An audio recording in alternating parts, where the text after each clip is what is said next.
or anything? Yep, thumbs up. Brilliant.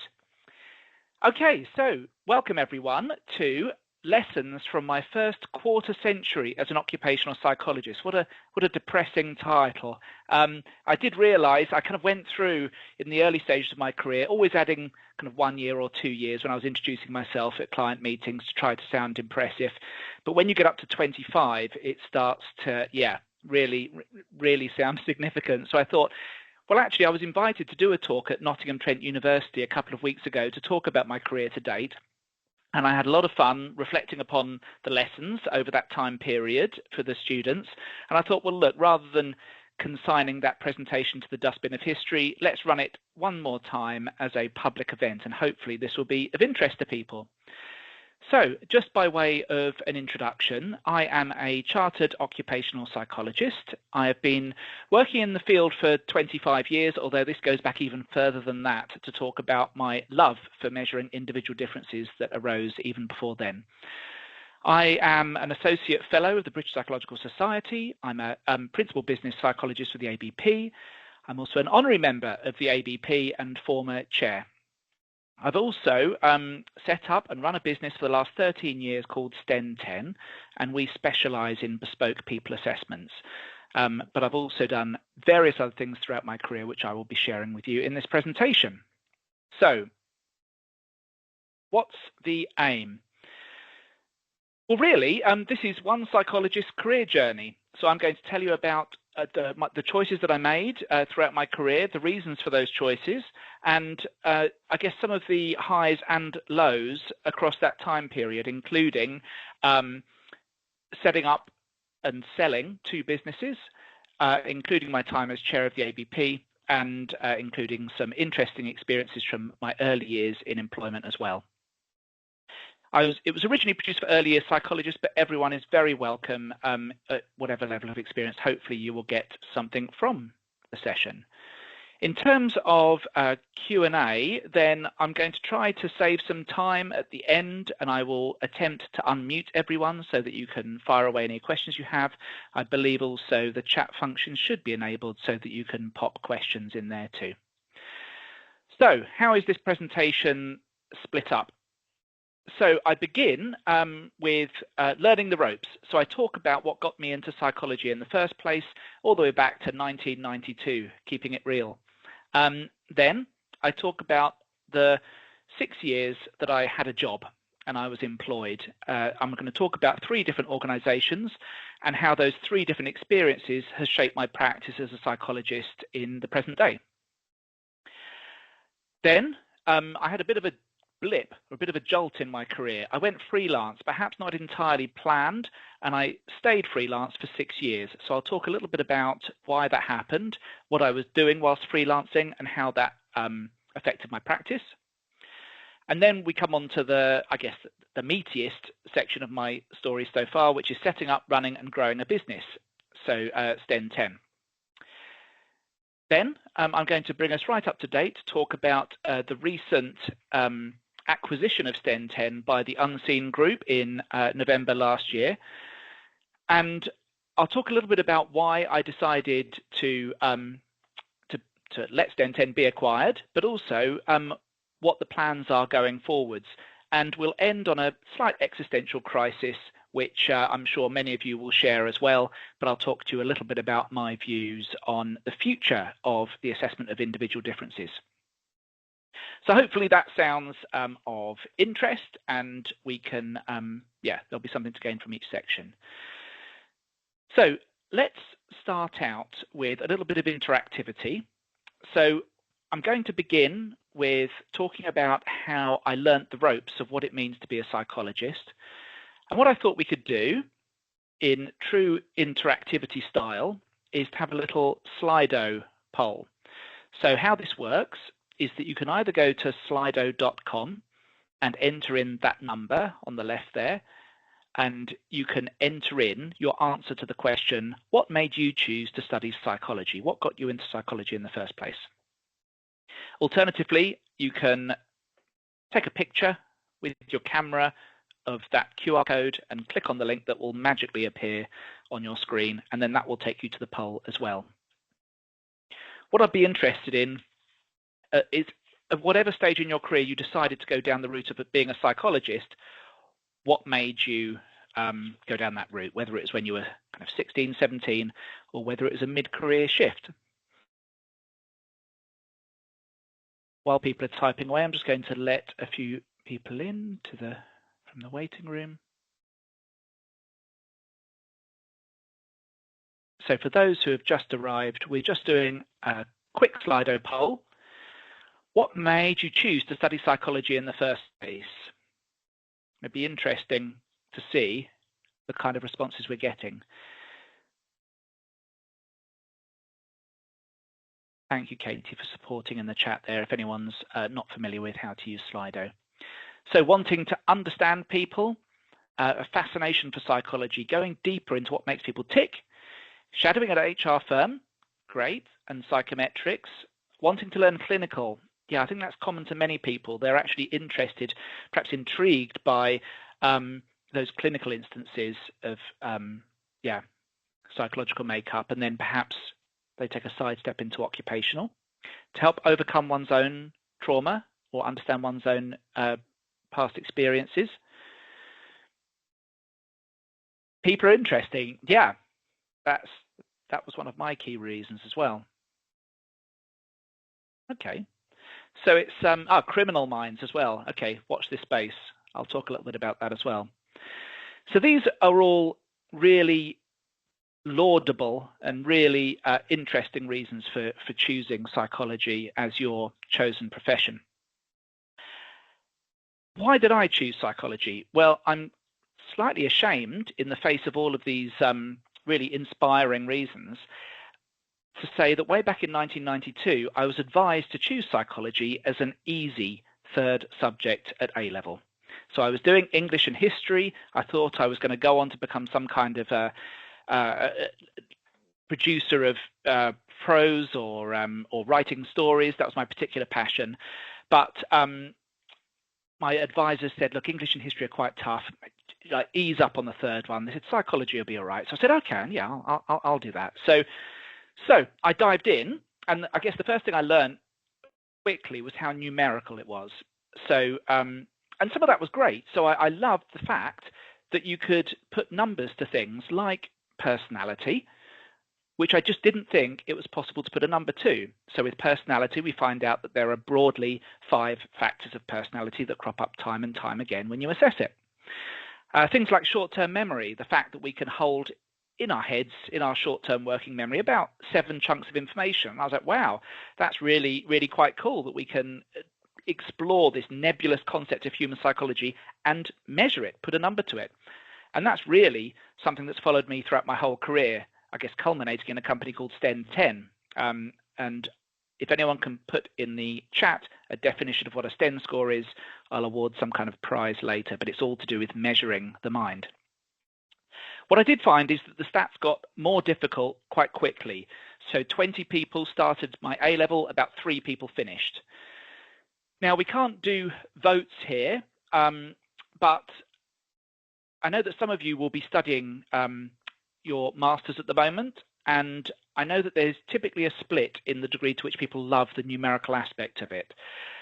I would say, for those of you that aren't 100% convinced, that you do have a choice in the real world. So when you move out of your masters, you can actually leave behind a lot of the stats and rely upon, you can kind of stand on the shoulders of giants. So rely upon other people's statistical analysis to prove that what you're doing adds value, is fair, is valid, etc., etc. I would say, though, that if you choose to deep dive into the world of statistics in psychological assessment, you can really become quite in demand. I know that some people who will appear on some embarrassing photos later went on to have highly successful careers being experts in things like item response theory and the like, so you can become really in demand. So I finished my A-level and I decided I like this more than English and history. I was fed up with alliteration and counting the number of T's in a passage, and I decided this is what I wanted to study at university. So in 1994, I thought I was predicted A stroke B, A stroke B, A stroke B. So I thought, I'm going to aim for the stars. I'm going to apply to Oxford for a place at Magdalen College, which is what you can see on the left there, for a place reading experimental psychology. Now, I knew nothing about Oxford before then. I was just at a regular kind of state school, and I stayed the night before. You can see the tall bell tower towards the right of that image. I stayed in one of the little rooms along the front row there the night before. I was totally overwhelmed. There was some kind of Gregorian chanting coming from the tower, like, oh, and I was just totally felt out of my depth. My interview was actually within this tower building, and I was going to be interviewed by the rather intimidating Professor Gordon Claridge. So he had done a lot of work in the 1960s looking at the effects of LSD on treating schizophrenia. And we'd actually learnt about him on the A-level, and I was like, wow, this is pretty intimidating. Not only that, he looked, I mean, he's looked a lovely man there, but when he interviewed me in front of a roaring log fire. It was like something out of Harry Potter. I was sweating buckets, and I totally went to pieces. I stammered over my responses. I went bright red. I was sweating. I was just awful. And it's quite interesting, actually, because looking back, I recognized that what was happening at the time was something called stereotype threat. So I really, in a big way, did not feel like I belonged here. And that was really getting in the way of me giving an effective interview response. And we talk about that, like now when I'm running assessor training courses, about the risk of stereotype threat. So, for example, some employers that we work with like to really dial up the hospitality to 10 when they're inviting their new graduates to their head office to be interviewed or to go through an assessment center. And they say, yeah, let's roll out the caviar crackers and the salmon roulade.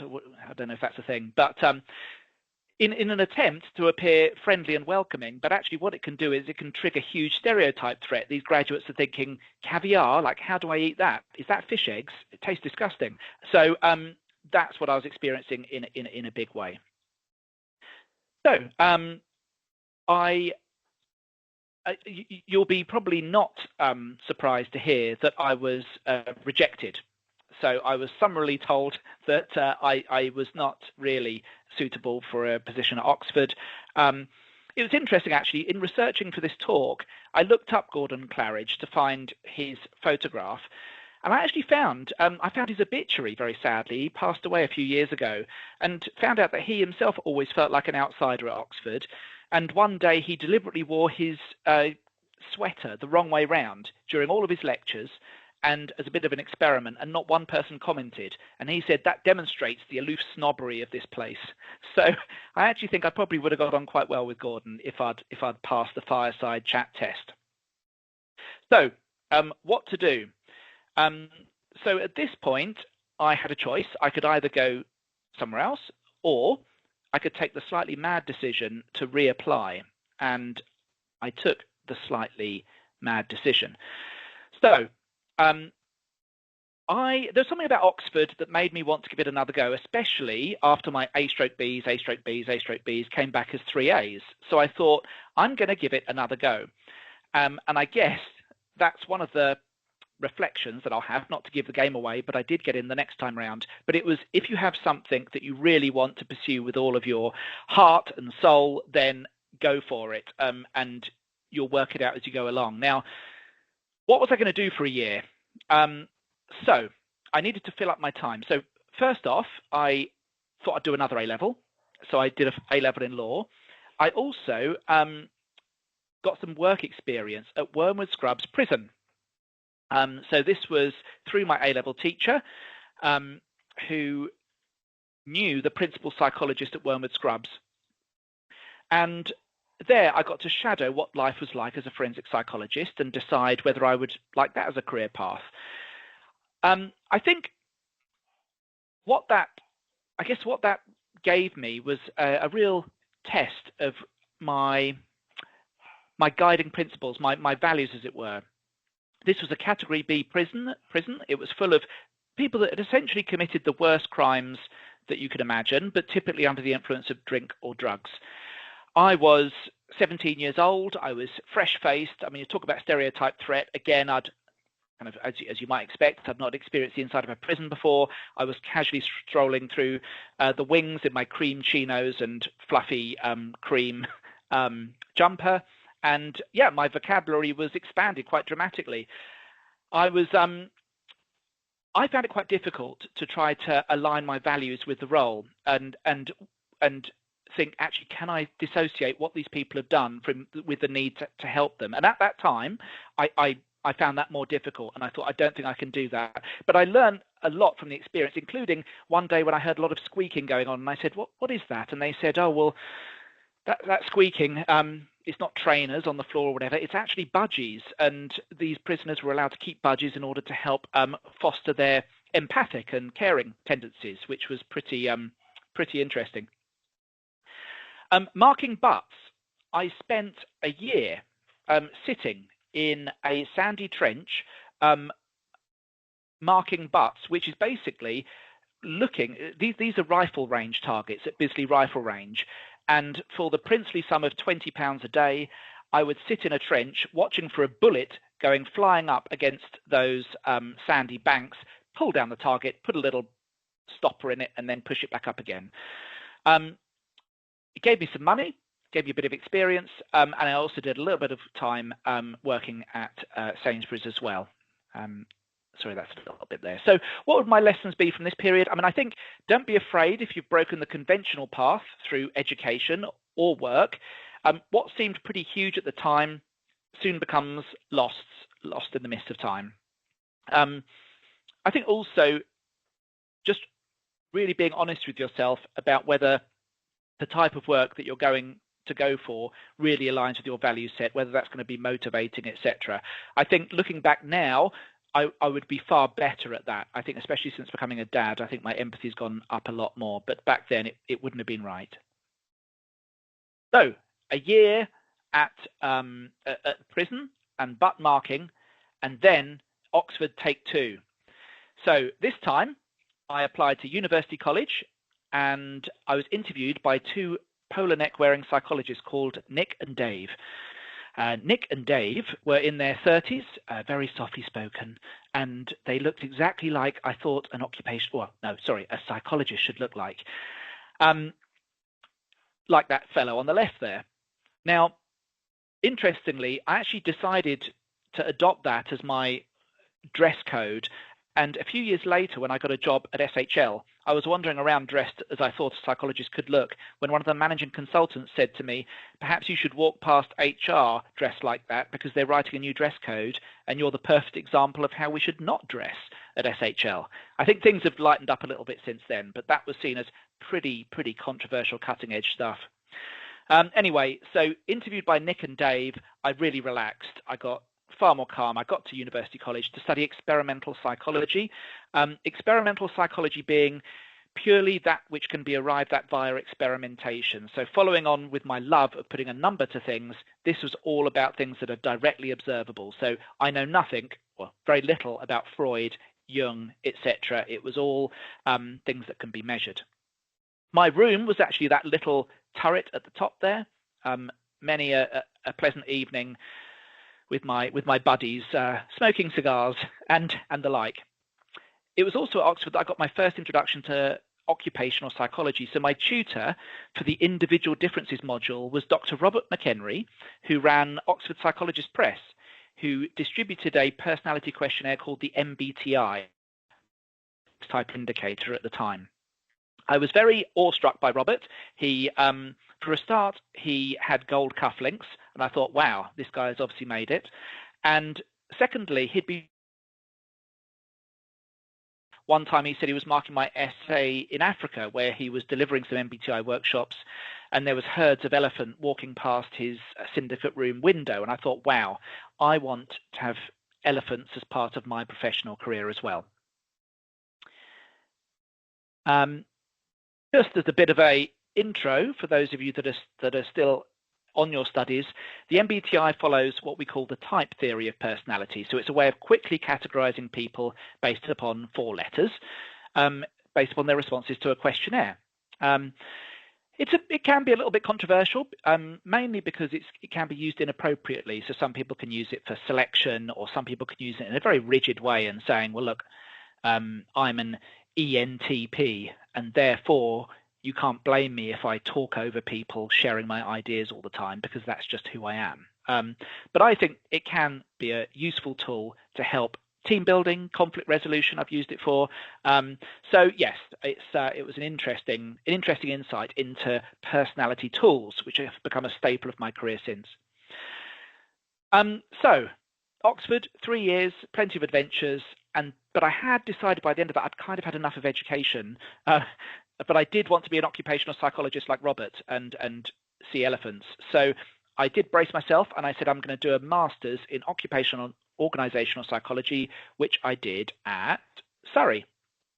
So here's me at Surrey. I had my first induction to Ibiza foam parties. It was a little bit wilder at Surrey than it was at Oxford. You might be surprised to hear. Interestingly, this is kind of where my networking began as well. So the person that's chopped off in half on the right-hand side of that photograph is Louisa Tate, now Louisa Higgins.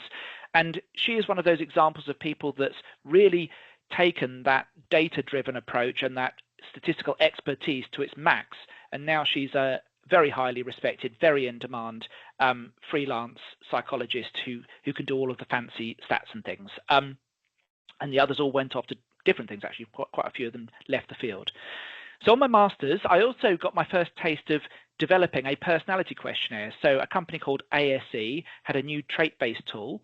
So as opposed to the Myers-Briggs, this is something that says, well, no one's a type. Everyone's got a certain amount of a whole range of different traits. Let's measure them on each of them. So it was a tool called Pinpoint. And with my part-time job at Sainsbury's, I was able to go in there and assess the managers. So I was able to get some real practical experience. And again, that's when you're choosing your topic for your master's project. I would try to make it as closely aligned to your interests as possible, and think creatively. I mean, Sainsbury's definitely weren't asking, are there any occupational psychologists out there that want to profile our managers? I had to go to them, to the HR team, and as I'd been like checkout drone number 43 for the last 3 years, I didn't exactly have much influence and sway, so I needed to take a bit of a punt, and it was received well. So we were in there. Okay, so let's move into employment. So this is applying the theory. I still felt after my master's that I didn't really understand much about how the real world of being a psychologist works. So what exactly does it look like on a day-to-day basis as an occupational psychologist? So here is a few images, a few rather embarrassing ones of me semi-clothed on the right there. In my first job at Savile and Holdsworth, later shortened to SHL, and I applied to OPP, where Robert McHenry was, he of gold cufflink fame, and SHL. They were the 2 largest employers of psychologists at the time, and SHL was founded back in the 1970s by Peter Savile and Roger Holdsworth. And what they really, I guess their crowning achievement was moving a lot of assessment from their clinical routes into an occupational setting. So, as you might expect, the SHL recruitment process, I was really put through the psychometric ringer. And at the end of that, they were undecided about whether to offer me a job or not. There was one person that said, yes, I think you'll be okay. Someone else that said, I have concerns about him. So it was interesting. George, who is in the center there of the photograph on the left, asked me just casually, do I play football? Now, I don't play football at all, but I said, well, sometimes. And then he said, what position do you play? And I said, well, I thought, why is he asking that question? He's probably asking it because they've got a vacancy on the SHL football team. What's the least popular position? And I thought, defence. And I thought, yeah, defender. That's what I tend to be, a defender. And George said, great, we need a new defender. And then a couple of weeks later, I got a job offer. Now, I'm sure that it was all based upon fair and objective measures, but I think that probably helped. So we were the famous 5 graduate psychologists. We were christened back in 2000. You can see us on there. I did play football for SHL. In the first match, I was pushed over by a particularly robust client relationship manager. I grazed my knees on the tarmac because we were playing on the tennis courts, and I was taken in to be looked after by the ladies in the management centre bar, and I never played it again. But I made a decent job of it as a psychologist. So we were immediately sheep-dipped, a 6-week program that was really practical about how we take the theory from our masters into real life. Since then, I've turned that into a course called the Certificate in Practical People Assessment that I deliver through the Association for Business Psychology. So let me know if you're interested in that. This is where I attempt to do the same for other early years psychologists, but in 6 one-hour-long webinars. So I cover the no theory or practice about how to be a psychologist. In that time, I joined the training team. So week after week after week after week, training people the advanced principles of psychometric testing to people that typically came from HR, typically were lay people. I can remember one client asking me during the level A course, what's that dot mean in a row of numbers? And I said, what dot? And they said, that one there. So I had to explain what a decimal point was. And this is why, while I'm training them in Pearson's product moment correlation coefficient by hand. So it was a challenge, but I think it was a really formative one for me, and one, again, that I try to take through to my practice in the present day, which is explaining things in layman's terms.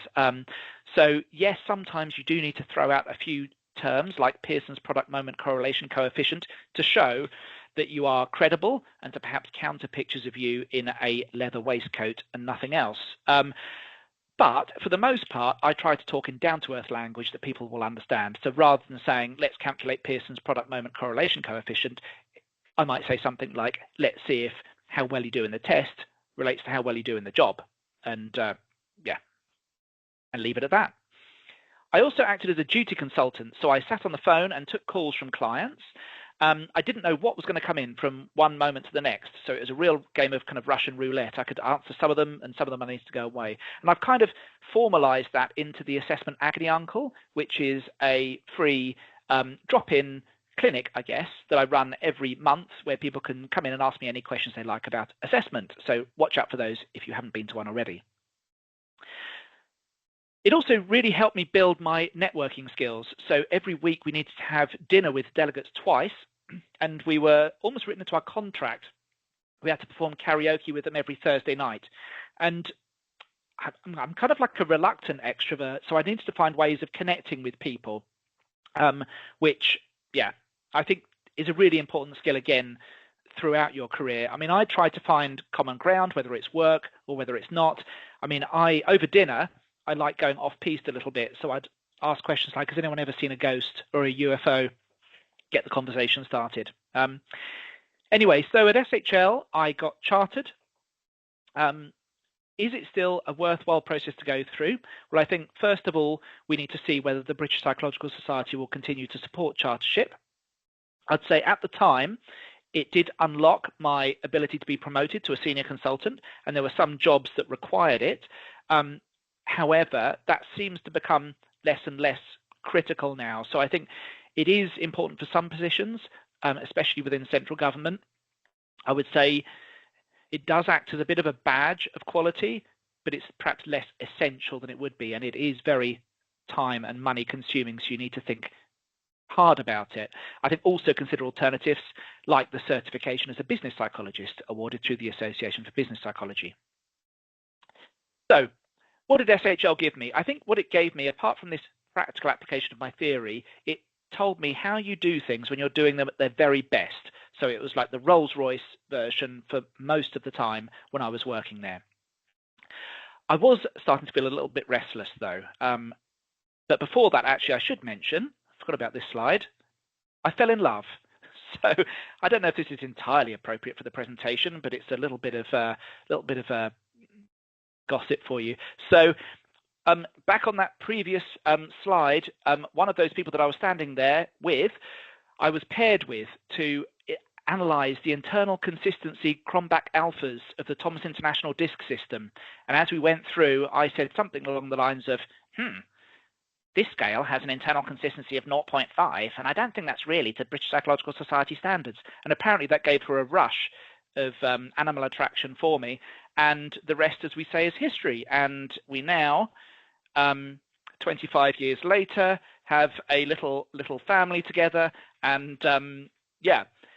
But what I'd say was interesting about finding your future wife at your first workplace is that it does affect your career as well. So we were exceedingly discreet, and actually 3 years into our relationship, there was shock and horror when one of us went back to the other's hotel room because no one realized we'd been dating for the last 3 years. But people did want to keep us separate. So SHL said, well, actually, Helen, you can go down into the management development and leadership development stream. Ben, can you stay in the assessment stream? So it has led both of us down these paths for the rest of our careers. So anyway, so that's a little side tour. And I guess I would also say some tips that I'd pick up from how to be a great graduate psychologist. First of all, learning business terms. So when I sat those initial tests to join SHL, there were questions like, what's the stock price indices for this commodity, and I had no idea what that meant. I didn't know what a balance sheet was. I needed to design them almost immediately for assessment center tasks, so I had to learn what a P&L looked like. So I would say the sooner you can learn those business terms, the better. I would say going the extra mile always helps, so proactively offering your time and support to help your line manager, help them to look good, help them to do their job better, free up their time, let them shine, and that can only help yourself. Ask for, show gratitude for, and act upon feedback. Now, that's not me being an old fuddy-duddy saying, be grateful for my feedback. It's just based upon the principle that if you're grateful for feedback you receive, you're likely to receive more of it. You can choose to accept it or to screw it up and chuck it over your shoulder, but what you don't want to do is to stop people from giving you feedback. So seek it out, say thank you, and act upon it as and when it's appropriate. I think saying yes, in general, is not only a valued quality from an employee, but also it really helps to develop you as a psychologist. So for example, I didn't know anything about performance appraisal skills, but I ran a course on that within my first year at SHL, even though I was feeling quite nervous and had quite a lot of imposter syndrome. But I just thought, I'm going to have to deep dive, learn it, and give it my best shot. And I felt far more comfortable having done that the next time I did it. The final one's a bit of an interesting one, project professionalism. So apart from my crazy polar neck, I generally erred on the side of formality and professionalism and only revealed my more quirky side in increments over time. I guess once people had got faith in my baseline level of competence. And I do think that does shift over time. So I remember we were working with a large supermarket chain, and there was a senior consultant on the project that was sharing stories of the weekend with our client and was saying, oh yeah, I've got a stinking hangover, I had a really wild night, I did this, that and the other. And the client was sharing their stories and saying, oh yeah, I did, I got totally wasted as well.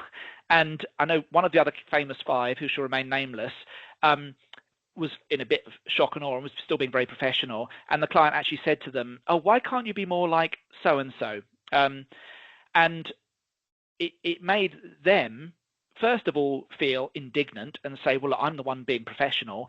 But then over time, it made them think, well, yeah, maybe I do need to show more of my human side in order to bond with people a little bit more once I've proven my competence. So 3 years into SHL, I'd got chartered.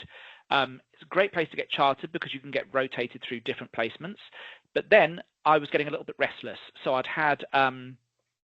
been told, I got my promotion to senior, and I was told it's essentially the same thing for another 5 years or so, and then you can become a managing consultant. So I started looking around. This is where I joined the lovely Psychometric Services Limited. So this was almost like the antithesis in some ways to SHL. It was founded by the non-psychologist, Richard Ulberg, who you can see in the bottom picture there, smiling in black.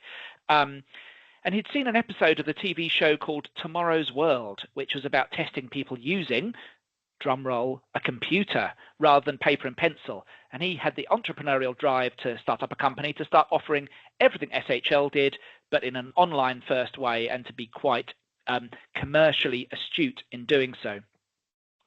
I got to work with some really great people at PSL. So you can see a few of them in this image.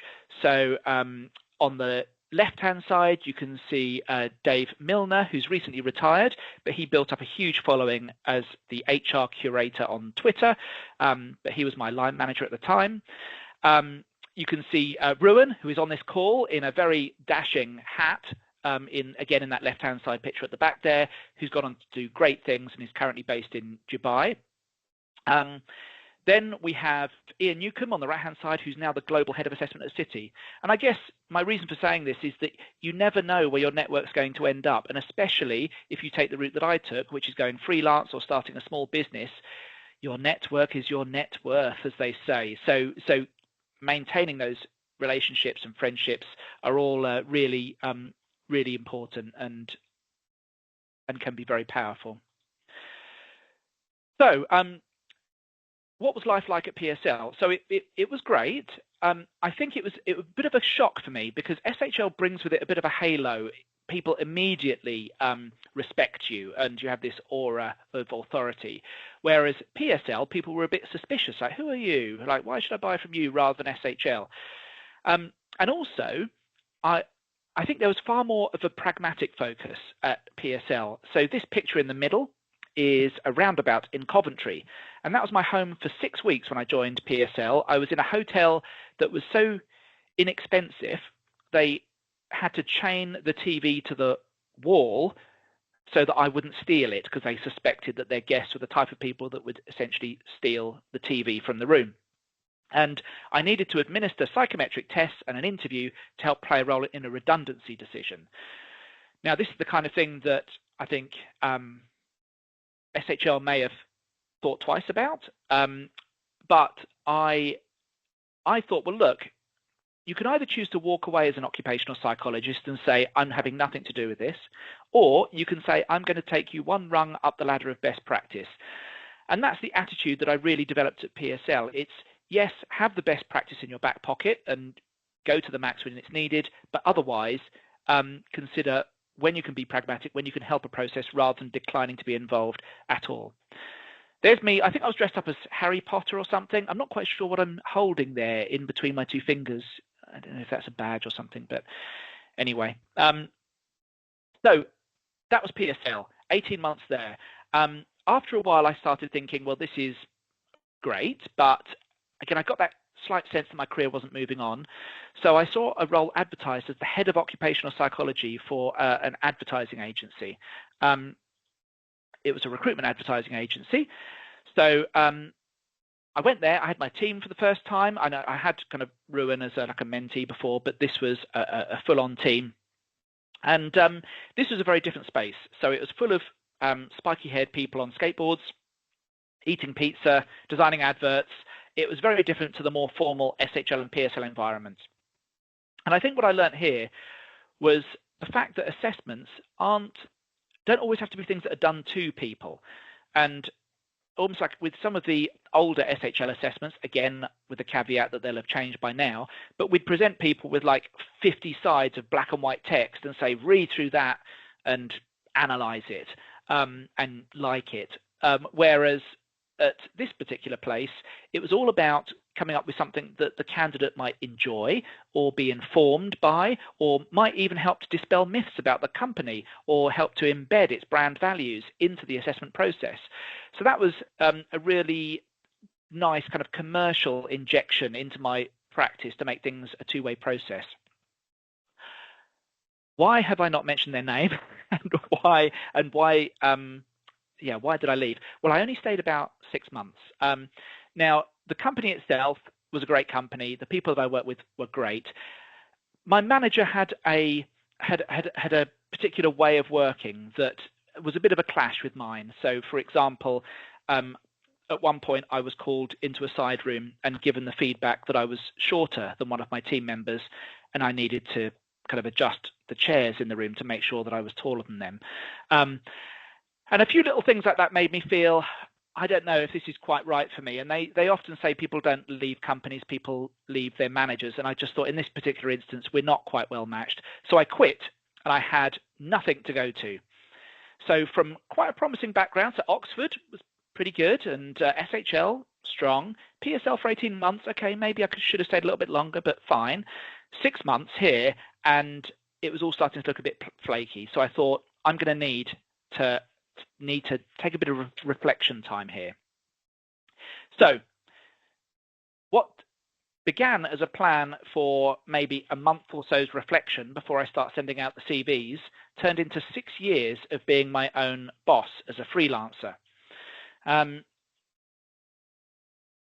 So what did I do? Well, I wrote to my contacts, so those people that I'd met previously at SHL, PSL and others, and I said, have you got any freelance work? And instantly I got 2 months associate work for SHL designing a global development center experience for senior leaders at Coca-Cola. So I couldn't really ask for a better first project. What I learned as a freelancer is that you really have to be chameleon-like. So when I was either appearing as myself or as a representative of most of the consultancy firms in the UK I worked with over the course of the 6 years, I needed to wear different hats. So one minute I was saying the trait-based approach to personality is the way to go. The next minute I was saying the type-based approach is the way to go. Sometimes I was talking about competencies. Sometimes I was talking about strengths.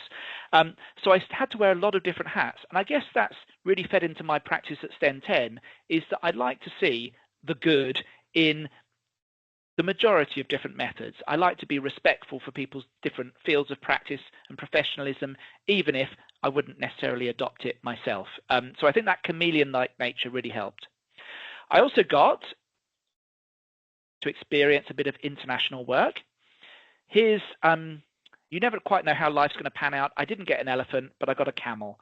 So here's me doing some work in Egypt for a company called Job Masters, where I was out there for a good few weeks conducting assessments and training courses. I was actually ended up being mugged there as well, but yes, that was all part of life's rich tapestry. So, and I was really loving life as a freelancer. Over 6 years, I could work as much or little as I like. I could see a direct relationship to my stress levels and how much money I was earning. And it was really, really, really interesting. But after 6 years, I started thinking, well, am I a little bit lonely? This last picture is me on my own in 2011 from my Facebook. It's my one-person office Christmas party. So it was the year before I started STEM 10, and I was looking at everyone else's Christmas parties, and I was thinking, that's not really fair. So what can I do? So setting up, running and growing a business, STEM 10 for 12 years. So I was at the BPS conference. There was a mentoring system set up where more experienced psychologists could be paired with graduates who are new to conferences, have a friendly face, get introduced to their network, etc. So again, if you're a student and thinking of attending these conferences, which I would highly recommend, then get involved in the buddying system. So I was paired up with Charlotte, who's at the top picture there, who was really interested in getting some work experience. So we had a short internship, and I'd started to win a lot of work that I couldn't physically deliver. So I was designing like 300 abstract reasoning items, and I thought, wow, my brain's melting. So I started farming it out. Charlotte was perfect for that. She liked doing it. It was developmental, and actually I ended up deciding to make the shift to salary rather than freelance quite quickly because of the commercial benefits in that. I think I was probably a little bit naive in making that move, because it wasn't just a case of, okay, great, I've got a teammate and we can get some more teammates and we can all have one big psychologist geek off. Because actually, as an employer, you need job descriptions, career paths, company values, performance management systems, promotion criteria, holiday policies, sick leave policies, etc., etc., etc. So I quite rapidly learned what was involved in building up a company. You can see Charlotte and Ruan in good full circle in the bottom picture there, that was last year when I was over in Dubai, and I managed to meet up with both of them, which was lovely. So, I'd employed someone, but I needed to decide, how do I position my company? So I thought, I don't want to call it Ben Williams Consulting, because I thought, well, if it's not always me delivering, I want to broaden it out a little bit. So I decided on STEN 10 because it was all to do with, let's just see if anyone's answered in the chat what the definition of what a STEN is. I imagine not, but I will have a little look. Actually, I can't see it. It's come off now. But anyway, there we go.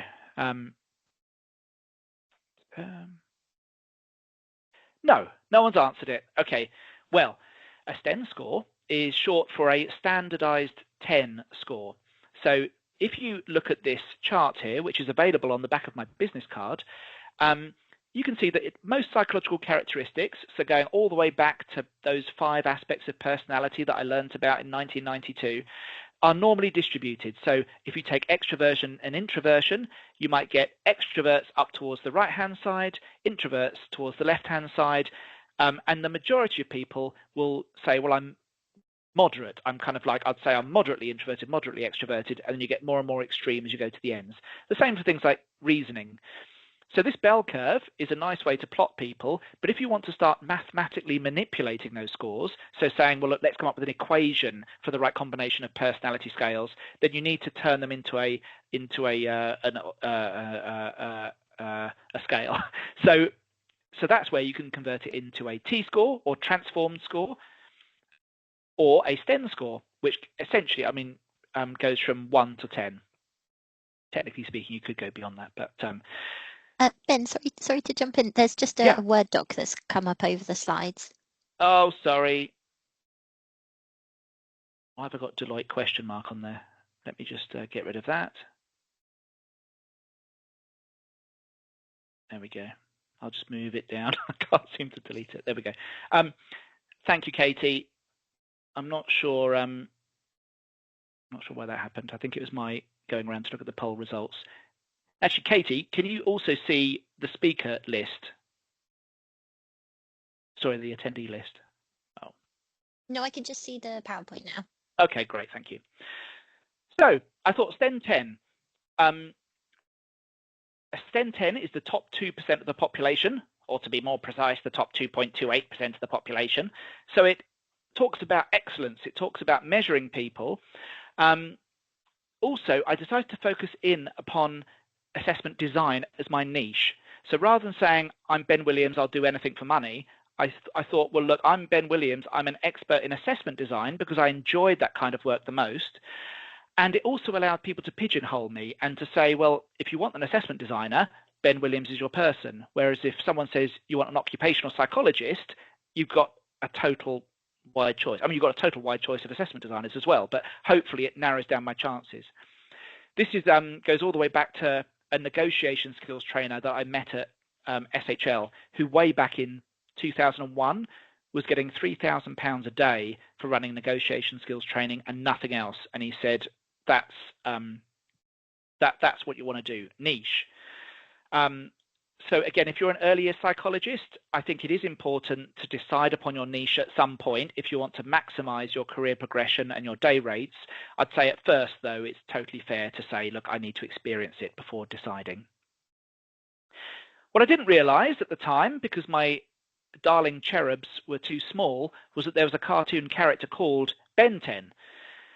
And in the 13 years since then, I've been introduced at conferences as Ben 10 from STEN 10 and every other combination. So yeah, there is no link to Ben 10. It was just a happy coincidence.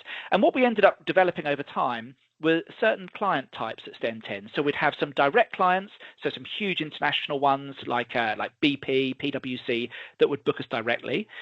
We'd have partners who we'd team up with to deliver something. So we might partner with a company like GTI to deliver an end-to-end recruitment process.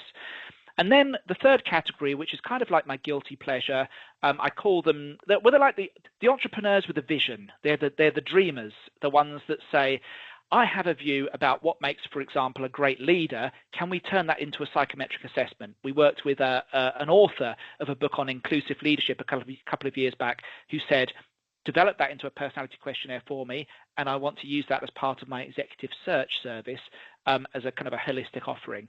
So I always like those. They're always a little bit of a good challenge. So over time, the team grew and grew and grew. The largest we were at were 8 consultants. We were at a lovely old former coaching inn in Beaconsfield at the time with oak panels and everything like that.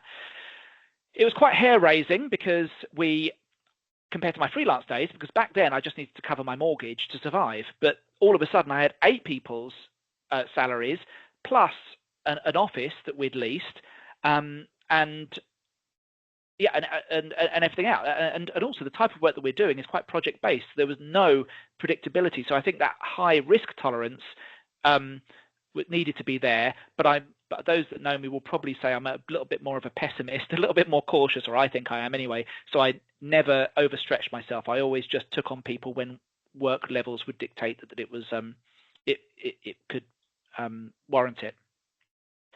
So I like to think, and Katie can come off mute and tell me, Ben, you're wrong, but I like to think that we've built up a strong team culture at STEM 10, a nice, supportive, familial type of culture. How has that been achieved? Well, I think finding opportunities to bond, obviously, outside a more formal setting. So we have monthly lunch and learns. We have quarterly team outings to escape rooms and the like. We go to the ABP conference every year. So I think that really helps everyone get to know each other as people, as well as at work, especially with hybrid work. A more recent development is I've really tried to allow people to grow into roles that allow them to utilize their strengths, as opposed to having a fixed template, which I worked with for many years. And I said, all consultants must do all of this to exactly the same percentage. And I think that was unnecessarily restrictive, especially in a micro business like STEM 10. I think that getting recruitment right, waiting for the right person, even if you need to spend more on associates in the short term, is critical. Decide in haste, repent at leisure. So yes, and how has it been as a leader? I mean, I've really enjoyed it. I think probably my one reflection is that I would have liked to, and still would like to, spend more time on one-to-one development with the team. I think that's always tough to do, to fit in along with the commercial constraints and the operational constraints and all of that. But more on that later, because the unseen group should help with that. So, also, I think my brand started to shift a little bit over the years at STEM 10. So I started to chill out a little bit, to use a term that's popular with young people. Rather than this hyper-polished, hyper-professionalized individual, I thought now I can start being a little bit more true to myself. So about 5 years ago or so, I started posting pictures, videos from me on my dog walk. That's Blue, the most disobedient dog on the face of the planet. And I would talk about psychometric test construction while on a walk. It was partly because, being a small business, we didn't have the budget for very flash studios and professional quality audio and all that. So I thought, well, look, I might as well do this, or I'll never do it. I think also I decided to bring in some of my outside interests. Now, I don't know. Let me just I'm just going to try to reshare, just in case I haven't included audio, because it's worth having the audio for this. Yeah, there we go. So I thought, well, how can I blend my hobby, playing the guitar, with psychological principles? I actually did this, first of all, at a sales pitch when I was told, for the Meals on Wheels people, Appetito, they said, your presentation better make us sit up and take notice. We're done with boring presentations. So what I did was I brought my guitar along and I showed them a video of Jimi Hendrix playing Purple Haze. He'd been playing for about maybe 5 years at the time of this video at Woodstock or wherever it was. I then played, but having preempted that by saying, I've been learning for like 20 years. And it was an illustration of how number of years experience doesn't equate to competence, because Jimi Hendrix is obviously far better than me. So yes, so that was the guitar in there, and we won the business. So it was quite fun. This is an example of the journey from unconscious incompetence through to unconscious competence.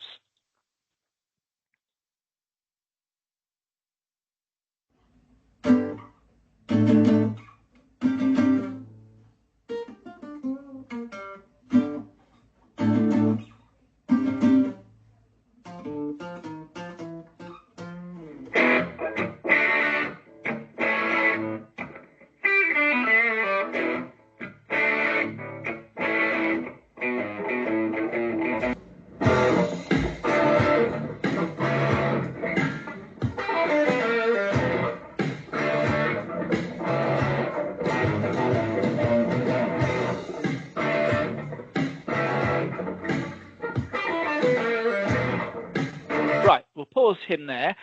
But that was me letting out my inner rock god. And one thing that someone on the last talk pointed out, that I should probably explain why I'm dressed as a schoolboy. I just thought that everyone would be familiar with the work of Angus Young from the band AC/DC, who classically dressed as a schoolboy when he came onto stage and did that song. But I thought some people actually, especially in the younger generations, may not know who Angus Young is. So that's why I'm dressed as a schoolboy. Okay, and then things like the assessment agony uncle I'd set up, and I guess I really started becoming almost like co-identifying with STEN 10, even to the point that I took the ultimate sad decision and got a personalized number plate. There it is, ST10 Ben. But that's quite dangerous actually, because you can then become so woven in with your business that when it's succeeding, great. When it's going bad, you can take that really personally, because you can see that as a total personal failure as well. So it's probably not healthy. Okay, so what else helped at STEM 10? Partnerships helped. So you might remember when Charlotte came on board, she was designing 300 abstract reasoning tests, 300 abstract reasoning items for an online practice test firm. We decided to start up our own brand, Talent Sift. Here's me and the MD Gabor. This is in my long hair years. And it was essentially a range of psychometric tests off the shelf and a virtual assessment center platform. It didn't ultimately prove successful. I think it's for a few reasons. Like, the psychometric market is pretty saturated in the UK, very competitive. The incumbents are very deeply ensconced with their clients, so it's hard to get them to come to these two people on Harley Davidsons. We didn't dress like that for sales pitches. Also, it was done as a bit of a side enterprise for both parties. So I think now it has to be more of a all or nothing, like go big or go home, as they say. So you can't do it on the side of the day job, I don't think. It was also pre-COVID, so about 8 years before COVID. So people were quite dubious of online assessment centres. So we definitely weren't in the right place at the right time, unlike the company TopScore, who's now one of our sister companies at the Unseen Group, that have a fantastic assessment centre platform that's far more comprehensive than what we developed. And they were there at COVID, and they were able to support clients who otherwise would have stopped doing assessment centres. Next partnership, Arctic Shores. This is the one example of the Oxford network coming to benefit. So this is someone who I met at Oxford, introduced me to Robert Newry at Arctic Shores.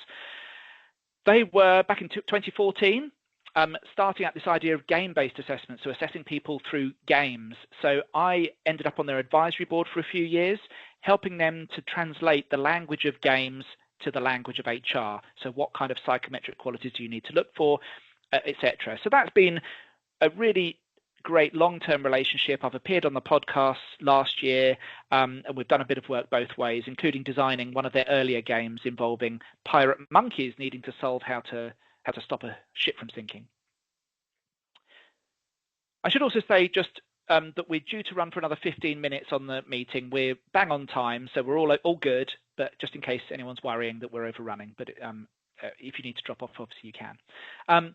So in 2020, I was approached by Richard and Matt who had set up a company called Evolve Assess, which was a psychometric test delivery platform that could host other people's content. So it was a technology piece of software with no content. And Sten 10 were a company that specialized in content, but we had no technology.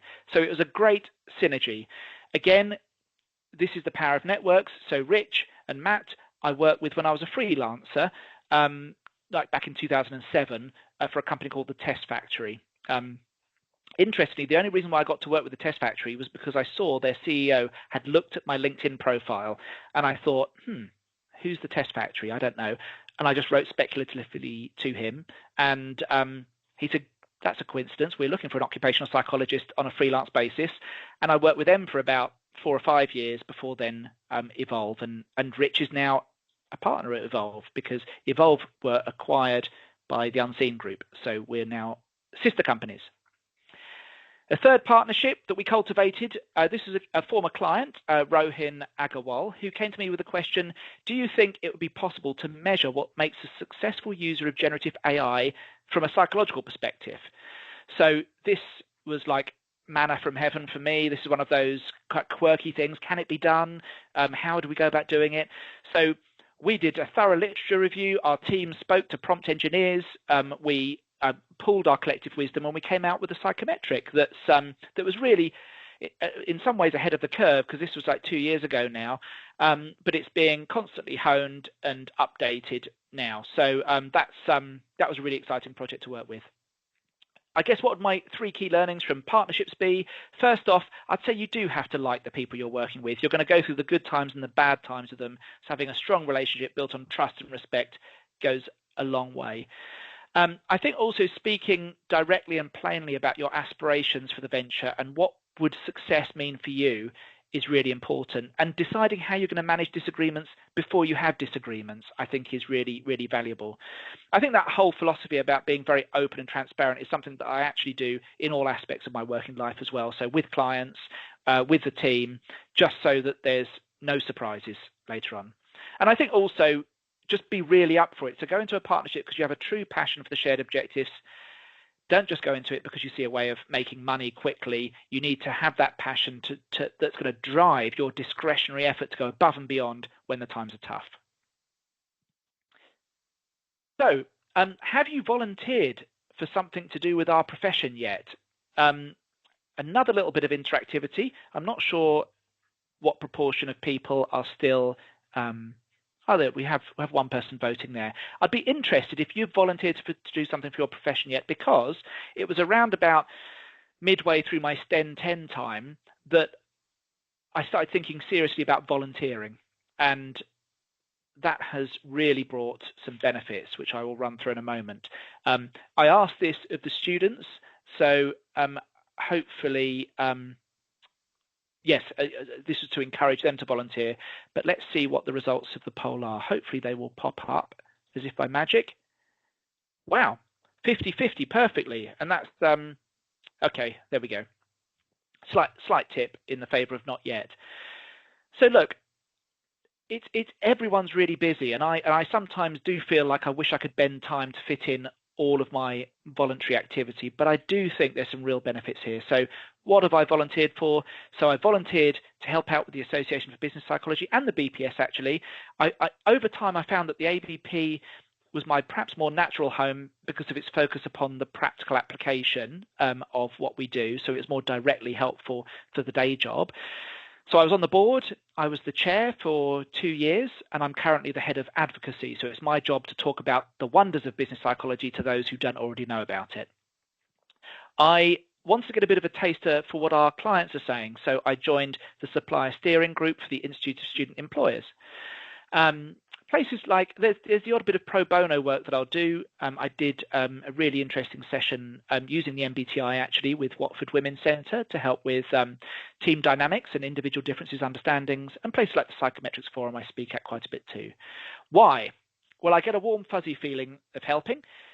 You are advancing the profession to which you are a member, so it can only be a good thing. it does help to raise your profile and network. So the people that I've met through the ABP, I probably wouldn't have come across them, or many of them, through my niche activities. But I'm speaking to people that are working in coaching, in long-term kind of leadership development programs, even in ergonomics as well. So it's really interesting. And also you get money off events, which is a good one too.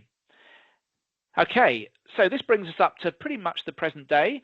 2 business exits and new opportunities, Unseen Group 2024 and beyond. So I had never set up Sten 10 with the view of selling it. If I thought I was going to be setting up a business to sell, then doing that over a 13-year period, I don't think it would be that impressive. I just kind of say, well, actually, Sten 10's my vehicle now to be an occupational psychologist until I die. And that could well be the case still. But what happened last year was that, just like buses, 3 different offers came to me with people that were interested in some way in getting involved in Sten 10 more commercially. And those of you that are either thinking of running a business or are currently running a business and are faced with these kinds of decisions, I hope some of this might resonate. But I had 3 very different discussions. One was with a firm, well, actually it was venture capitalists that basically said, we will give you a lot of money in order to make us many multiples of that amount of money. Are you up for it? And I think the absolute ruthless focus upon growth at all costs and that commercial focus probably didn't quite align with why I'm doing psychology. They were great people. They're really good people to stay in touch with, and perhaps some joint ventures in the future. But for that time, that wasn't quite the path that I wanted to be on. The second one was from a fairly sizable professional services firm that wanted to integrate Sten 10 into their human capital management solutions. And that, again, was a really attractive offer. I think I would have really enjoyed that. Sorry, someone's just come into the lobby. Let me just admit them. But I think it was one of those things where I couldn't see Sten 10 existing for a huge amount of time necessarily within that environment. I think it would have got absorbed quite quickly, and I felt that, well, look, I want it to still exist as an entity, so let's continue discussions. And in the end, the Unseen Group also came along because they'd been speaking to Evolve about acquiring them. So we'd gone through that process, and Unseen Group had acquired them, and then it was like, well, wait a second, there's like a golden triangle here of Sten 10 designing the content, Evolve Assess providing the platform for psychometric tests, TopScore providing the platform for assessment centres. The 3 of us in unison makes an absolute winning combination. So, and also after 13 years, I was thinking, actually, it would be quite nice to have a bigger team around me, like another set of like senior, experienced business leaders with whom I can bounce ideas off. So yeah, and also I was wearing so many hats as a business owner. So I was HR, I was IT, I was marketing, I was sales, I was operations. So actually getting rid of some of those hats, I think, would be quite liberating. So yeah, that's happened last November. We've obviously been going through the integration journey, and I think we're now about 6 months in, and I think we're really starting to see some of those benefits and, to use that awful word, synergies coming to life. Okay, so is it all skipping through sunlight meadows now and picnics on the green? Well, maybe not. Is that an existential threat I sense on the horizon? One of the things that I talk and present and write about quite a bit is around the effect of AI upon our profession, whether it's people using it to cheat or whether it's people using it in their jobs in order to get better at their jobs. So the question that I've been mulling over for the past couple of years is, does AI herald the death knell of my one true love, the relevance of individual differences? So going back to measuring people, back in my Oxford days, putting a number to the big 5 personality traits, if we augment our performance using AI, does it mean that actually if someone's more planful or less planful than someone else, does that matter when AI might pick up the slack? If someone is more agreeable than another person and writes their emails in a more friendly, engaging manner than someone else, if you can press a button on your email client that says, make this more engaging, does it matter your personality difference anymore? So, and this was further festered by looking at this research from Harvard Business School, Accenture, and Cisco that gave people some consultancy tasks and had a group using AI and a group that weren't using AI to augment the way in which they work. And what they found, and again, this is just one study and it was in the early days, so I know this has been criticized a little bit, but they found that people were more productive, so 25% quicker, higher quality results as rated by an independent panel of experts that were rated them blind, so they didn't see which group you belonged to, so 40% higher quality outputs. And it was estimated that AI augmentation improves below average employees' performance by 43% and above average employees by 17%. So what that means is that the gap between high and low performing employees is being shrunk. So differences between people perhaps matter less than they used to. Now, this was partly behind my setting up a promptability, because I thought, well, if some of these individual differences aren't mattering so much, what does matter? And it's really going to be how effective are people at using generative AI to augment their working patterns, and promptability is an assessment of that. So that's one way of looking at it. I think the other way of looking at it is saying, well, which competencies are more likely to prove to be enduring and stable and important, and which of them will become less important? And again, that's something that we now blend into our discussions with clients in the job analysis phase and the assessment design phase, when we're having questions about, should we let them use AI to solve this task? And if we do, are we going to find any difference between the candidates?